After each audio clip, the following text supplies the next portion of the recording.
Et la une de l'actualité en ce jeudi, c'est tout d'abord le sport, le football et ce bon point impris hier soir par le LOSC face au Paris Saint-Germain.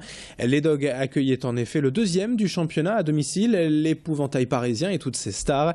Et match nul donc un partout à l'arrivée entre les deux équipes.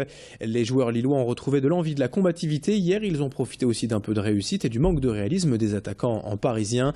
Leur gardien Vincent Agnema a toujours été décisif hier soir et l'entraîneur René Girard l'a reconnu. Et hier soir, après la rencontre, ce résultat met du baume au cœur de son équipe après 2 mois de spirale négative. Et voilà, qui est donc de bon augure avant le derby face à Lens ce week-end. C'est dimanche après-midi précisément au Stade de France. Autre actualité à la une en ce jeudi, la grève annoncée à la SNCF ce soir dès 19h. Les effets ne se feront sentir toutefois qu'à partir de demain matin. Avec dans la région, en moyenne, vous le voyez, un train intercité et un TER sur 3 qui ne circuleront pas. Le trafic sera normal sur les TGV, Eurostar et Thalys. A noter aussi que le préavis de grève est déposé pour 2 jours pleins jusqu'à dimanche matin 7h. Pas d'informations précises en revanche pour l'instant concernant la journée de samedi. Plus d'infos bien sûr dans nos prochaines éditions. L'actualité régionale en images, à présent avec la finale nationale du cross UNSS hier au Stadium Lille Métropole. 4500 jeunes collégiens et lycéens de tout le Nord avaient rendez-vous ici pour cette épreuve, avec en ligne de mire la qualification pour la finale nationale. En tout, 13 courses étaient au programme, 6 pour les filles et 6 pour les garçons, selon les catégories d'âge. Et puis une course aussi dite partagée, en fauteuil roulant pour une sensibilisation au handicap. Ce cross UNSS dans le département du Nord est le plus important de France, avec donc 4500 jeunes réunis hier pour une journée au stadium. L'occasion de se mesurer aux autres et surtout de se faire plaisir avec le sport. Images et propos recueillis hier sur place par Xavier Silly. Au début j'étais premier, il y a certaines personnes qui m'ont dépassé et puis après je suis revenu premier à la dernière minute. Celui qui était en blanc, il m'a dit j'ai pas beaucoup de vitesse donc j'ai eu l'idée de tracer. Et qu'est-ce que ça te fait aujourd'hui de gagner cette course? Encore une course de plus, j'étais toujours premier pour l'instant, comme d'hab. À Marc-en-Barœul, c'est en ce moment la semaine de la parentalité au centre social. Cette année, le thème choisi, c'est l'utilisation et les dangers des écrans pour les enfants. Avec l'arrivée il y a quelques années des consoles de jeux, des ordinateurs, des téléphones portables, les petits sont confrontés de plus en plus tôt aux écrans. Et s'il s'agit bien d'outils intéressants parfois pour la pédagogie, toute la question est de savoir quand même bien les utiliser et à partir de quel âge. Toute la semaine, le centre social organise donc des rencontres, des débats autour du sujet, pour évoquer cette problématique et se positionner face aux nouvelles technologies.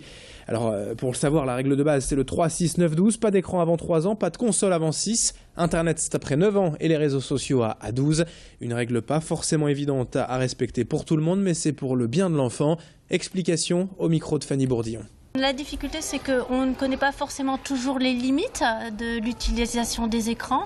Des fois, nous, en tant que parents, on n'est pas trop au courant de certaines choses. Les enfants savent plus de choses que nous.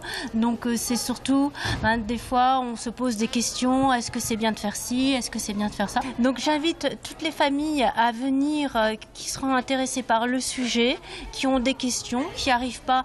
C'est pas toujours évident de gérer des enfants qui utilisent les ordinateurs. Alors nous avons des interventions, ça va pour des parents qui ont des enfants de 0 jusqu'au collège. Alors on enchaîne avec toute autre chose dans cette édition et cet outil pédagogique étonnant présenté hier à Tourcoing à la Maison de l'Union. Friche Investigation est un logiciel disponible sur Internet gratuitement conçu pour les lycéens. Et il s'agit en fait d'une enquête se déroulant sur une friche industrielle comme celle de l'Union à Tourcoing. Les élèves en fait sont mis en situation d'urbanistes, d'aménageurs d'espace et accompagnés de leurs professeurs, ils mènent l'enquête sur la pollution des sols et la requalification de la friche pour déterminer toutes les démarches pour un vrai outil de sensibilisation au développement durable. C'est également pédagogique car le logiciel fait appel à des matières scolaires telles que l'histoire-géographie, les SVT ou la physique. L'IFROM, qui est à l'origine du jeu, l'a présenté hier à quelques enseignants de la région et certains ont été séduits. Ils devraient le mettre en pratique prochainement. Explication au micro de Fanny Bourdillon qui était hier à l'Union à Tourcoing. Le premier but du jeu, c'est le fil rouge que nous avons, c'est la pollution des sols, voilà, qui est une problématique qui monte en puissance. On entend souvent parler de pollution de l'air, pollution de l'eau, rarement de pollution des sols. Et là où cette problématique est la plus forte, c'est justement sur les friches industrielles qui sont au cœur de nos villes et qu'on a besoin d'utiliser pour l'aménagement du territoire et développer de nouveaux quartiers dessus en tenant compte de cette difficulté.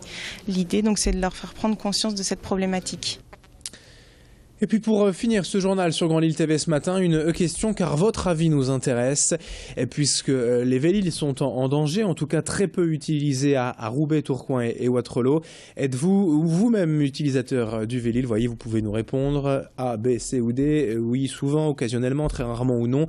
Répondez-nous directement sur notre page Facebook Grand Lille TV pour avoir connaissance de votre avis concernant l'utilisation du Vélil dans la métropole lilloise. 7h21 ce jeudi matin en direct. Très bon réveil à tous. Merci d'être fidèles à notre antenne. Tout de suite, la météo et l'infotrafic.